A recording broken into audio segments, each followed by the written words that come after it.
Hello everybody! Once again, I'm part-time scientist Mr. Alex, and welcome back to the Independence Public Library's Science Time. Today I have a question for you. Have you ever wanted to send someone a secret message? I'm sure you can at least think of a bunch of different scenarios where sending a secret message will be very helpful or very cool. Just one example, what if there's a person over here that we wanted to send or wanted to have a surprise for, whether that be a surprise birthday party or give them a surprise gift or anything else, and we didn't want them to know about it at all. So this person over here has got a surprise that we're planning for them, and they don't know it yet, and we don't want them to know it. And then this person over here, say they're helping me with the surprise, this person over here, and I need to get them some information to help me with that without this person over here knowing. How could I tell this person about the surprise or give them information about it without this person hearing about it? We don't want this person to know about their surprise at all. Well, there's a lot of different ways we could go about doing something like that, but one of the coolest and most interesting is if we were to write an invisible message. And you've probably seen or heard about invisible inks. And you might think of like spy movies and sending secret messages that are invisible. And this is kind of like that.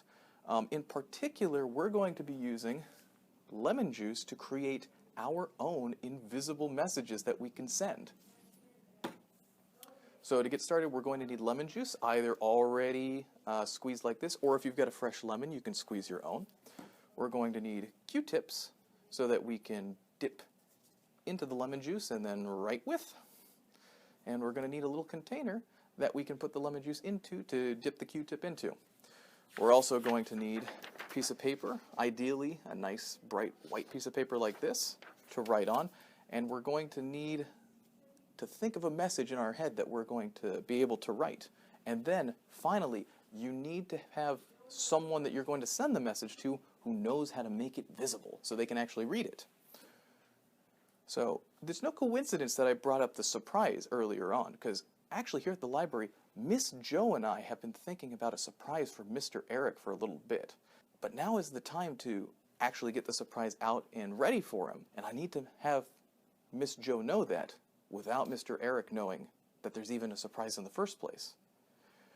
So in order to do that, I am going to write Miss Jo a message telling her to get the surprise out and ready for Mr. Eric.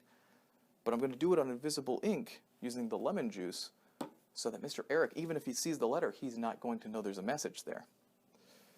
So I'm thinking real quick. I think the message I'm going to send is I'm just going to tell her to get the surprise ready for Mr. Eric. So let me write that out real quick. First, we're going to need to take our lemon juice.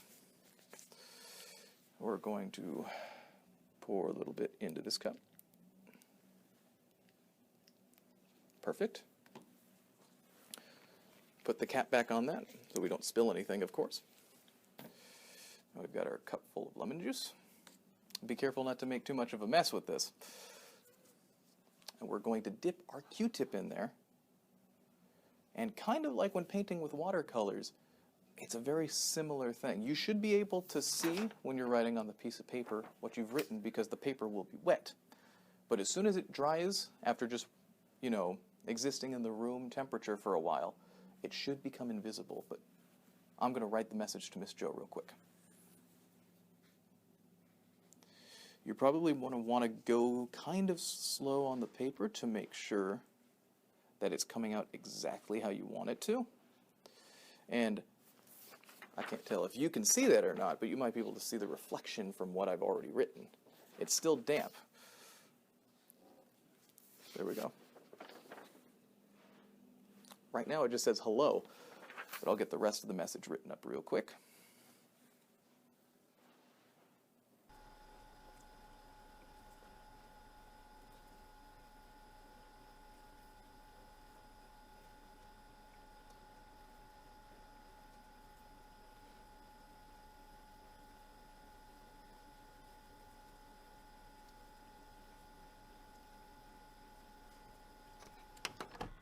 There we go. So you may or may not be able to see it right now. It says, basically it's telling Miss Jo that it's time to get Eric's surprise ready. And so what we're going to do now is we're going to just let that sit and dry at room temperature. And you're not going to want to speed this up at all. You're going to just want to let it dry from the room temperature. And while we're doing that, let me explain how we're going to make this work. So I've already talked to Miss Jo ahead of time to let her know exactly what's going to happen. She is expecting to see and to find a white piece of paper that's folded up and has her name on it. And it should be blank otherwise. I'll write her name in regular ink on top of it. But everything else should be invisible to her. And when she gets that, she knows that what she has to do is she has to take the piece of paper and she's going to heat it up somehow. Heating up the lemon juice on the paper makes it change color to a yellowish brown. And that's how it's going to be visible to her. That's how she's going to make the invisible message visible so she can see it. And so the best way to do that, and on your end, if you've got a helpful adult supervisor, you can take it and go over it with an iron. Just very evenly with an iron on it, it'll make it show up incredibly well. I wouldn't recommend doing that if you don't have a helpful adult, though. If you do have a helpful adult, you could also use, the heat from a stove or the heat from a radiator in your home. Anything like that would work great. But one of the easiest and probably safest is if you've just got a warm light bulb. That also is incredibly good for making it show up. If you take the invisible message after it has the invisible ink on it, and we were to say, take the lampshade off of this lamp and get it really, really close to the light bulb, and just kind of evenly move it around, the letters would start to change color and they'd become visible. It'll take a little bit of time, so be patient about it and make sure that it's warm enough and close enough. And most importantly, be safe. But you should be able to see the letters written in lemon juice once you heat them up to that way. And the reason this works is because lemon juice, as well as most fruit juices and a lot of things out here, have what we call carbon compounds in them, which you can just think of, stuff that's really tightly packed together. And one of those things is carbon.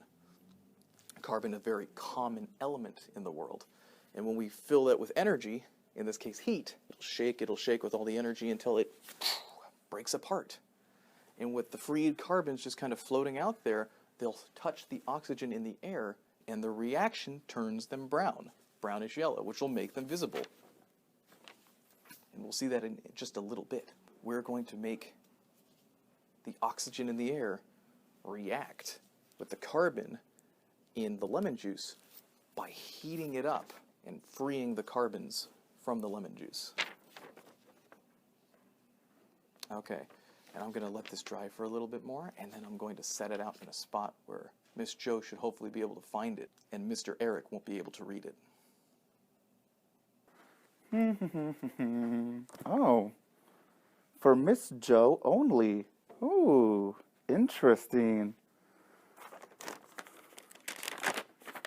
Wait, what? There's nothing written on here. Is this a joke? Huh.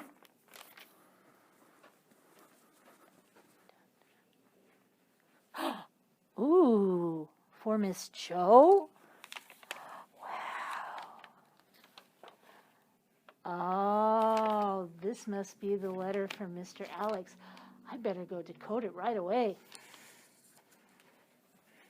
So like I mentioned before, basically any kind of heat source should work, just as long as you're able to get it hot enough. Here we've got our helpful adult who's going over it with an iron, very slowly, very evenly to bring out all the letters and make them all very visible. This is the best way that we've found in order to heat all the letters evenly so some aren't too much darker than others and the whole thing comes out very readable. Just go over it very slowly with an iron and it should work out great. But always remember, for any kind of heat source, always, always, always get a helpful adult to help you in the process. Because this can be dangerous if you're not careful. And as we're approaching the very end of it, we can start to make out what the letters say.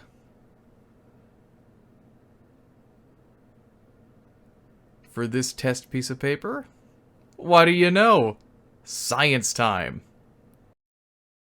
Let's check back and see if Miss Joe decoded her message yet. Hello, Joe. Let's get Eric's surprise ready.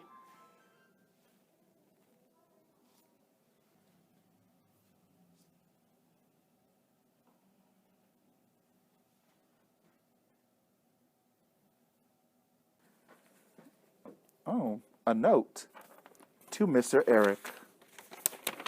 Thanks for getting my cat out of the tree last October, Mr. Alex. P.S. Miss Joe also appreciates your help around the library.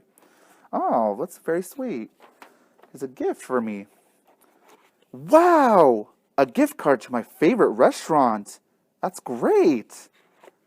Thanks.